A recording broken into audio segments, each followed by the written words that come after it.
is my passion, you know? This is the essence of who I am. Before I had this, I was lost too. You see what I'm saying? You need to find your reason for living.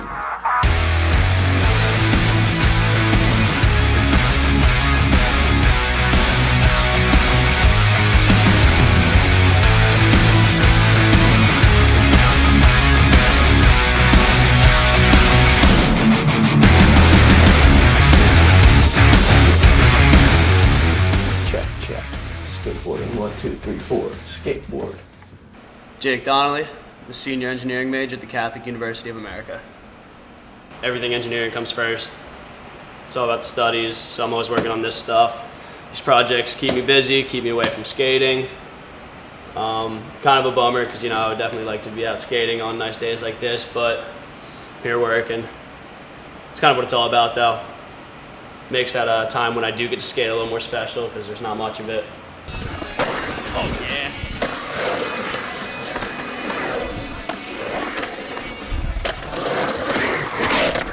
Can't get enough of this place.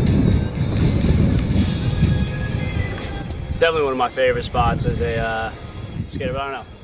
This is like my oasis. When I'm here, like nothing else matters. I'm not thinking about the exam I have tomorrow. I'm not thinking about my senior design project that I'm behind on. I'm just thinking about skate. You know, how can you be sad when you're thinking about something like that, you know?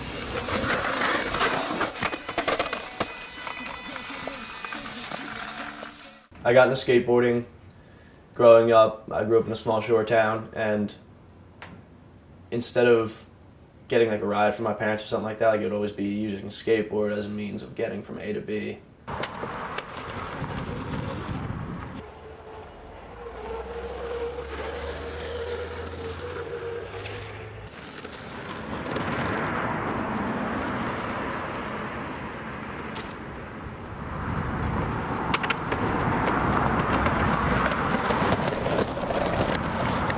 So I guess the two main types of skateboarding I do would be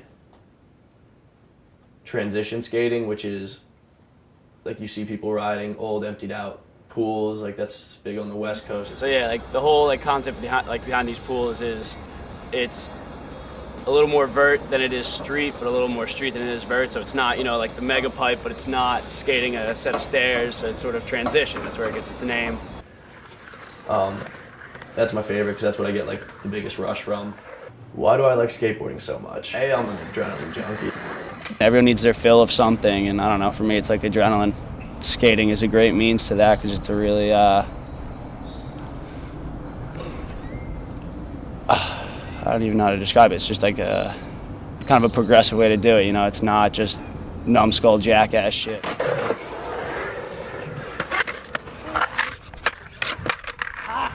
So a big part of it is like the rush I get from like doing something that scares me.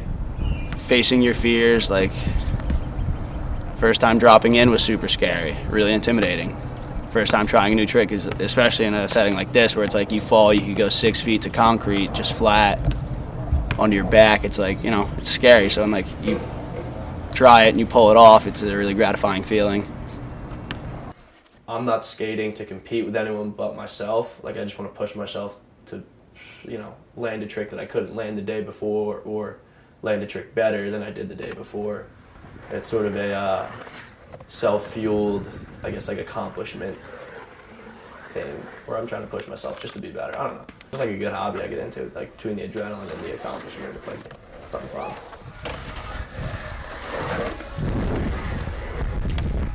I heard rumors of this wooden bowl, a little simpler style than the one around the corner. It's just like a little kidney-shaped bowl, all wood, and it was over by Union Market. And so I, you know, rode my bike over there one day with a skateboard on the back, and it was just sort of wandering around until I saw it. But it was in this junkyard. They sort of hosted a competition there, closed it all off, and left the skate and like kind of left the bowl there to rot, and we're just like, all right, like the competition's over, we don't need it. I was one of a group of people, I guess, throughout time who saw it and were like, why not skate it?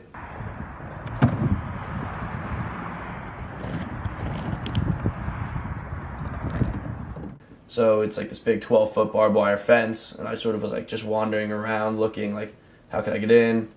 And eventually there's this little like seam in the fence that was just like big enough to like crawl through, so I like threw my board and backpack over, slipped through the fence, was skating.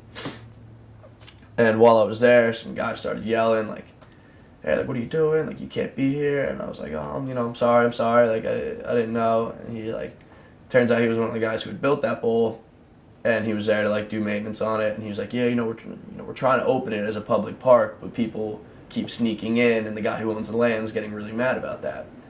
So like, as a form of condolence, I guess I fixed the hole in the fence for him. Here we are.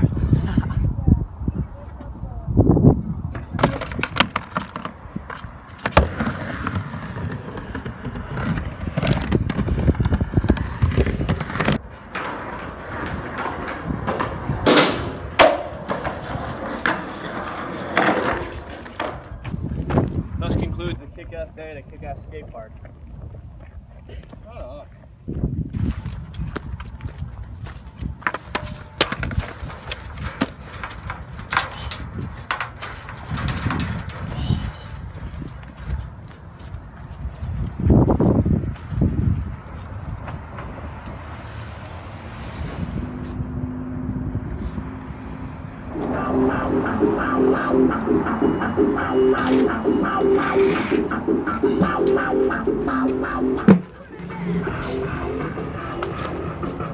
So this is this sketchy at-home skate park I made that I skate when the bowl is still wet or overly occupied.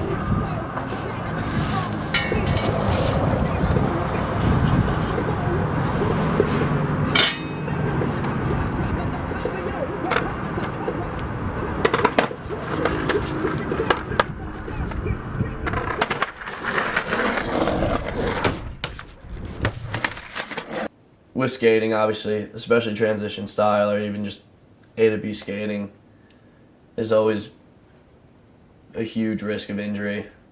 I've broken both my wrists probably 2 or 3 times each. One of my ankles twice, the other one once. I've popped my shoulders out countless times. Kind of keep just injuring myself and keep going back at it, small stuff like that. But biggest injury I ever had was I dislocated my kneecap, tore my meniscus, and tore my MPFL, which is the medial patellofemoral ligament. Like basically holds your kneecap in place. So I really mangled it pretty bad. I went that way and my knee went that way basically. And I looked down, my kneecap was on the side of my leg, and I just pushed it back. And after I did that, I kind of blacked out from pain. And then the next weekend went home and saw my orthopedic, who every time I go in there with a new injury tells me to stop skating, but I don't. And so I had to get surgery a few weeks after that. And there was a 6-month recovery period where I was going to rehab 4 times a week. It was really intense, really grueling. Being off a skateboard for 6 months was probably the hardest part. But the whole underlying motivation for going to physical therapy was that so I could come back healthy and continue to skate. But injuries are part of the game, so you come to expect that, and you just got to get over them.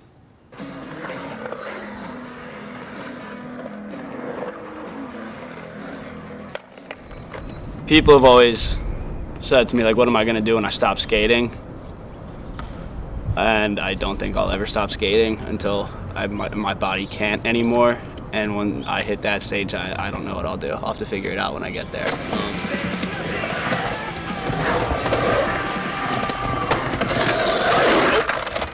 People have brought up, because I've been injured a lot doing this, and people have brought up, what if I actually get injured dramatically one day and I'm, say, paraplegic from, the waist down? And, I've actively looked into, intense wheelchair racing, stuff like that. I've seen people, clips of people, skating in parks like this on wheelchairs. And if I ever am in a situation where I'm paralyzed from the waist down, you better believe I'll be doing something like that. But, yeah, I don't know. When I hit the age where I can't skate anymore, if that age ever comes, I don't know. Maybe gambling. No, I don't know. It would have to be something. Figure it out when I get there.